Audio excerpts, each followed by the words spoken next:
In Vienna, 1847, there was a place where new mothers went to die. It was the first obstetrical clinic of the Vienna General Hospital, by all accounts the most advanced medical institution in Europe. It was a palace of healing, a beacon of scientific progress. But inside its state-of-the-art walls, a terrifying and shameful mystery was unfolding. If you were a mother-to-be, poor and without options, you were assigned to one of two clinics. If fortune smiled and you were sent to the second ward, the one run entirely by midwives, your experience would be difficult, certainly, but you would most likely walk out with a healthy baby in your arms. But if you were assigned to the first ward, the prestigious one, run by the finest male doctors and their eager medical students, you had a shocking 1 in 6 chance of never leaving at all. You would die in agony, burning with a raging illness known as childbed fever. Same hospital. Same sheets. Same Vienna air. Same mysterious fever. One ward was a death sentence. The other, a sanctuary. And nobody, not the acclaimed chief of staff, not the brightest minds in European medicine, had any idea why. Except for one man. A difficult, obsessive, 29-year-old Hungarian doctor. A man who was about to solve the puzzle, and in doing so, discover a truth so simple, so profound, and so revolutionary, that the entire medical establishment would unite to destroy him for it. This is the story of how humanity's deadliest killer was finally unmasked, not in a gleaming laboratory, but inside a simple porcelain wash basin. His name was Ignaz Semmelweis. And in the spring of 1847, his entire world had been reduced to a ledger. The book's pages were filled with his neat, angry handwriting. Every day, he would open it, and the numbers would scream at him. They were more than statistics, they were ghosts. In the physician's ward, run by him and his colleagues, 10, 12, sometimes 18 mothers lost for every 100 successful births. An appalling death rate of up to 18%. He would then dip his pen in the inkwell and record the day's numbers from the midwives' clinic just across the courtyard, typically 2 deaths for every 100. 2%. The discrepancy wasn't just a curiosity, it was a moral stain. It was an intellectual agony he couldn't escape. This hospital was supposed to be the best. He was supposed to be one of the best. Yet under his care, women were perishing in droves, while the less educated midwives were somehow keeping their patients safe. Semmelweis became a man possessed. He started investigating every conceivable difference between the two wards. He was relentless, a detective hunting a killer who left no clues. Maybe it was overcrowding. No, the doctor's ward was often less crowded. Perhaps it was the birthing positions. He had all the women in his ward deliver on their sides, just like the midwives did. The numbers in the ledger did not budge. He developed wilder theories. A priest would walk through the first ward to administer last rites, ringing a small bell. Semmelweis theorized that the sound of the bell itself was striking such terror into the hearts of the laboring mothers that it was causing the fever. It sounds absurd now, but it shows how desperate he was. He had the priest change his route and silence his bell. It made no difference. The death toll continued to climb. Now, you have to understand the medical universe Semmelweis inhabited. The prevailing theory for disease, the absolute bedrock of their understanding, was something called miasma.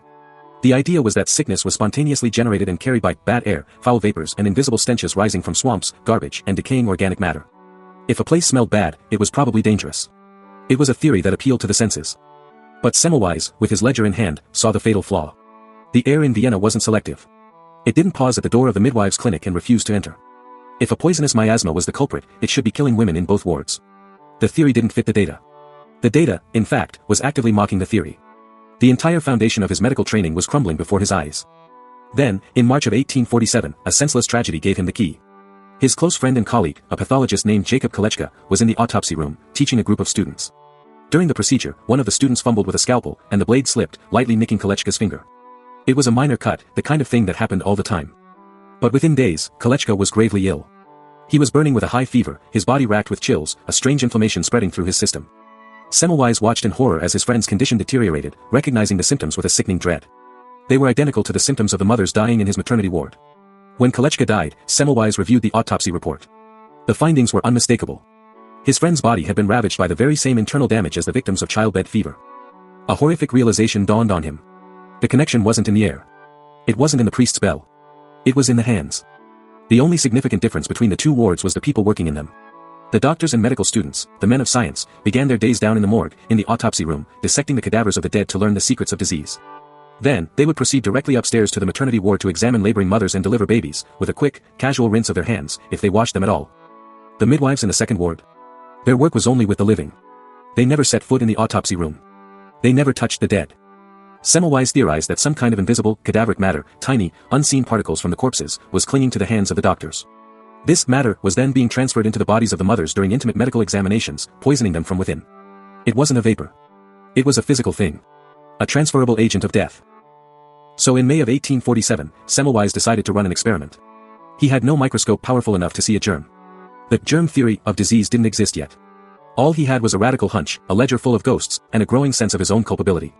He acquired barrels of chlorinated lime solution, a harsh, acrid chemical that we would recognize as a type of bleach, and placed large wash basins filled with it at the entrance to his maternity ward. He then issued a new, non-negotiable decree: no doctor, no student, was to enter the clinic or touch a single patient without first scrubbing their hands and instruments in the chlorinated lime solution until they were chemically clean. The stuff smelled awful. It stung the skin and cracked the knuckles. But Semmelweis was adamant. The reaction from his colleagues and superiors was not gratitude. It was outrage. They were gentlemen of Vienna. They were men of science. The implication that their hands, the hands of healers, were unclean and were carrying death to their patients was a profound, unbearable insult to their dignity and professional status. They argued. They protested. They ignored him. So Semmelweis stood guard himself. He became the warden of the wash basin, physically blocking his own colleagues from entering the ward until they submitted to the humiliating ritual of scrubbing. And then, the ledger began to change. It was not a gradual shift. The numbers didn't just decline, they fell off a cliff. In April, the death rate had been over 18%. After he instituted handwashing in mid-May, the rate for June was 2%. In July, it was 1%. In some subsequent months, it was 0. Not a single mother died. He had found the killer. He had vanquished it.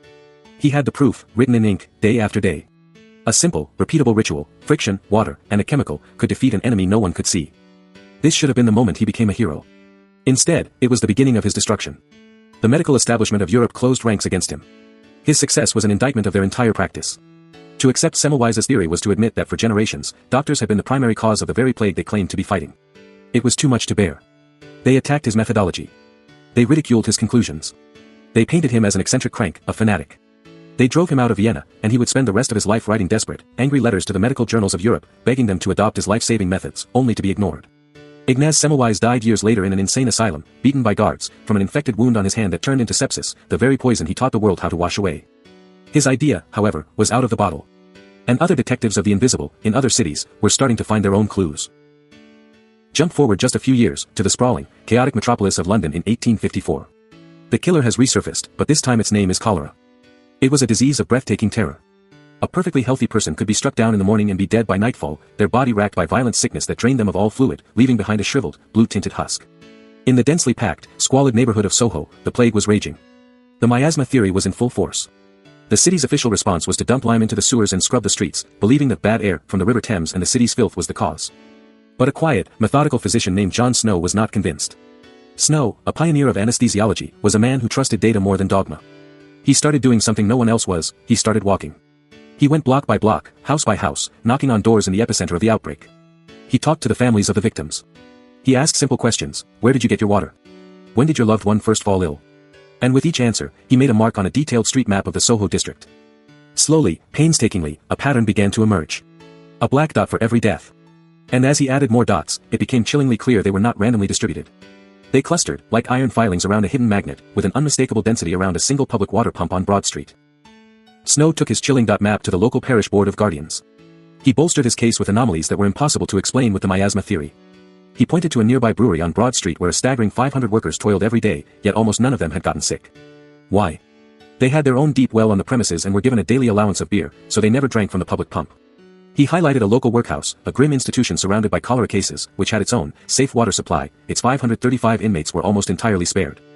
His most famous piece of evidence was what historians now call the index case of the distant victim. He investigated the death of a widow who lived miles away, far from the Soho outbreak. He discovered she had once lived on Broad Street and had acquired such a fondness for the taste of that specific pump's water that she had a cart bring her a large bottle of it every single day. She drank the water, and she and her visiting niece both died of cholera.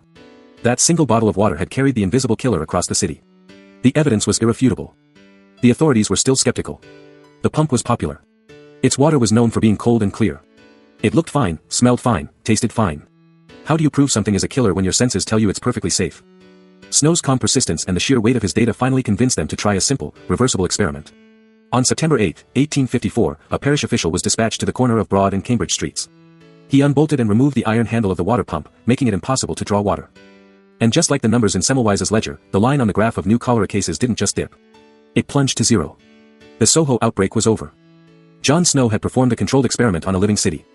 He had lifted one lever, and proved, without ever seeing a single microbe, that an invisible enemy could travel not just on our hands, but through the very element we depend on for life, water. At this very same time, halfway across Europe, the invisible killer was feasting on soldiers. In the brutal Crimean War, a determined English nurse named Florence Nightingale was confronting it on an entirely different battlefield, the military hospital. She arrived at the British Army's Barak Hospital in Scutari, Turkey, and walked into a vision from hell. The hospital was built over a vast, open cesspool. It was filthy, overcrowded, and crawling with rats and insects. Wounded men lay on soiled straw mats in their own filth. The very air was thick with the stench of infection and despair. Her discovery was shocking. Far more soldiers were dying from preventable diseases inside the hospital, typhus, cholera, dysentery, than were being killed by Russian bullets on the battlefield. The hospital wasn't a place of healing, it was an engine of death. Like Semmelweis, Nightingale was obsessed with meticulous data collection. She was a brilliant statistician who believed in the power of numbers to reveal the truth and compel action. She and her small team of nurses didn't just offer comfort, they declared total war on filth. They procured hundreds of scrubbing brushes. They organized the soldiers' wives to do laundry. They got clean bedding. They insisted on better food. They flushed out the sewers. They threw open the windows to let in sunlight and fresh air. The results were as dramatic as Semmelweis's. The hospital's horrifying death rate plummeted by 2/3. When she returned to England, she wasn't just a national heroine, the lady with the lamp, she was an armed combatant in the war for public health reform. And her weapon was data visualization. She invented a new type of chart, the polar area diagram, which looked like a vibrant, colored rose. In stark, visual terms that no politician could ignore, it showed that the vast majority of the army's deaths were not from combat, but from preventable infectious disease. Semmelweis's wash basin, Snow's broken pump, Nightingale's scrub brush and charts, all of these were weapons deployed against an enemy that still, officially, had no name. They were fighting in the dark, using the shadows cast by the killer to map its movements. Until two men finally found the switch and turned on the lights. In France, the legendary chemist Louis Pasteur, hired to solve the problems of the French wine and silk industries, proved through a series of elegant experiments that fermentation and disease were not spontaneous chemical events, but the work of living, invisible microorganisms. Meanwhile, in Germany, a quiet country doctor named Robert Koch perfected the techniques to capture these creatures. He developed ways to grow them in pure culture on a petri dish, to stain them with chemical dyes so they could be seen under a microscope, and to photograph them. He identified the specific microbes responsible for anthrax, tuberculosis, and cholera. For the first time in history, humanity could see its ancient foe. Bacteria. Microbes. Germs. Tiny assassins, given Latin names and biological lineages. The invisible was finally, irrevocably, made visible. This revolutionary germ theory was the missing piece of the puzzle. And in Glasgow, Scotland, a Quaker surgeon named Joseph Lister put it directly into practice. Surgery in the 1860s was a terrifying, high-speed butcher's gamble. Surgeons prided themselves on their speed, not their cleanliness. They operated in their street clothes, which were often caked with the dried blood and pus of previous patients, a mark of experience. Instruments were given a cursory wipe at best. An infection was so common, so expected, that it had its own name, hospitalism or laudable pus. An open wound, especially a compound fracture where the bone shattered and broke the skin, was a near-certain death sentence. Nearly half of all amputation patients died of infection. Lister read Pasteur's work and had a staggering insight. He reasoned that these invisible germs in the air and on the surgeon's hands and instruments must be the cause of the rampant infections in his surgical wards. So he began looking for a chemical that could kill them. He found it in carbolic acid, a foul-smelling substance derived from coal tar that was used to disinfect city sewers. He started to build a protective chemical shield around his patients' wounds.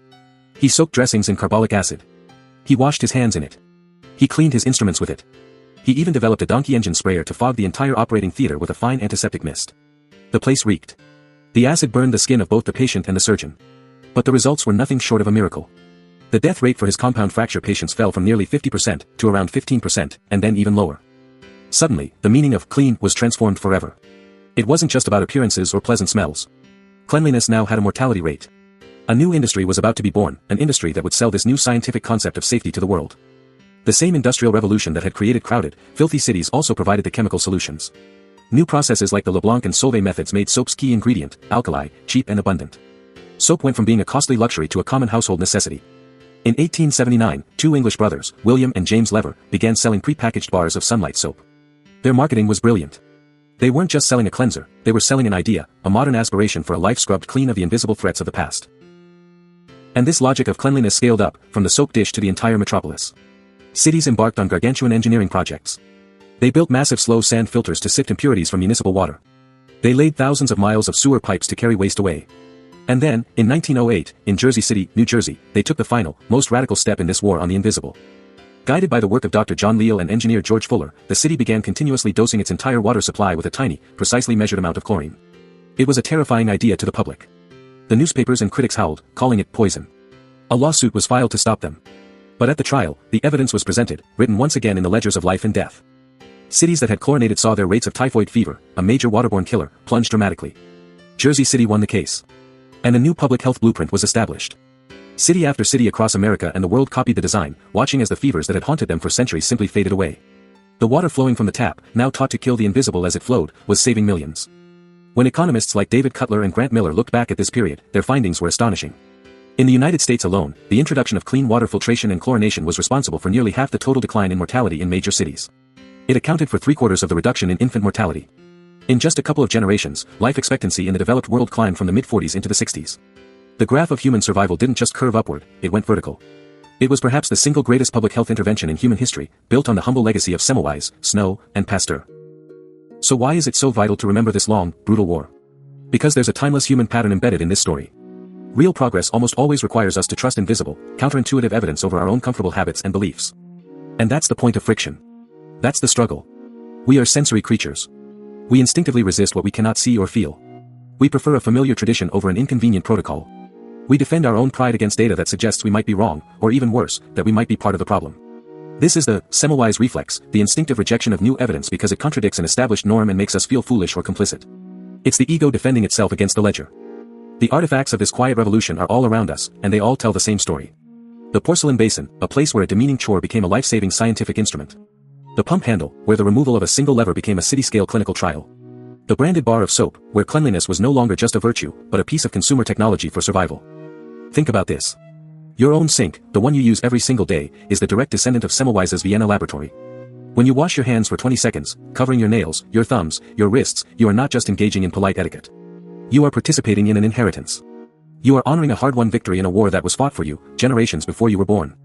It is the quiet courage to obey the numbers we cannot feel, a deep trust in the invisible evidence written in the survival of strangers. The ghost from that Vienna ward has not been fully exorcised. Its influence lingers. Even today, in our most advanced hospitals, with full knowledge of the germ theory, studies find that hand hygiene compliance among medical staff can be shockingly low, sometimes between 30 and 70%, without active monitoring. And deadly, antibiotic-resistant infections follow the hands that forget to pause at the basin. Globally, the battle is far from over. Billions of people still drink microbiologically contaminated water. Hundreds of millions have no place at home to wash their hands with soap and water at all. We see the pattern in our own behavior. When a new pandemic frightens us, we scrub with vigilance. But when the immediate fear fades, the ritual decays. The microbe, however, never gets complacent. It has no moods. It only has patience. The final diagnosis is not a romantic one. The ghost in the machine is trust. Not just in science, but trust in each other. Trust in the quiet, boring protocols designed by people we've never met. Trust in the profoundly humbling idea that most of our collective safety and prosperity rests not on grand heroic gestures, but on small, mundane rituals that we cannot even feel working. So the next time you stand at a sink, I want you to perform a small act of memory. Remember that cracked porcelain basin in Vienna. Turn on the tap. Listen to the rush of clean, safe water, a luxury that is, historically speaking, a miracle. And then, when you turn it off, listen to the quiet. Somewhere, in that silence, you can almost hear the faint scratch of a pen on an old ledger page, where a dark, vertical line representing human grief and loss, suddenly bent, and headed for the light. All because a stubborn young doctor insisted that a hand learn to rub, rinse, and repeat. The story of Semmelweis and the Invisible Revolution isn't just history, it's a blueprint for how we solve our biggest problems. It's a reminder that the world-changing breakthroughs often come from the simplest, most humbling truths. There are countless other stories just like this, where one small act of courageous observation changed the future forever, and we explore them every day on this channel. You'll see another incredible story waiting for you right on the end screen. Now, for the comments, I have a question for you. After hearing this, what's one simple, invisible, habit or routine in your own life that you believe has a huge, positive impact? It could be anything at all, mental, physical, or social. I'm genuinely curious to read your answers. And finally, if you believe these forgotten stories need to be told, that the archives of humanity need a voice, the best way you can support that mission is to subscribe and turn on notifications. Every day, we open a new file. Thanks for investigating with us.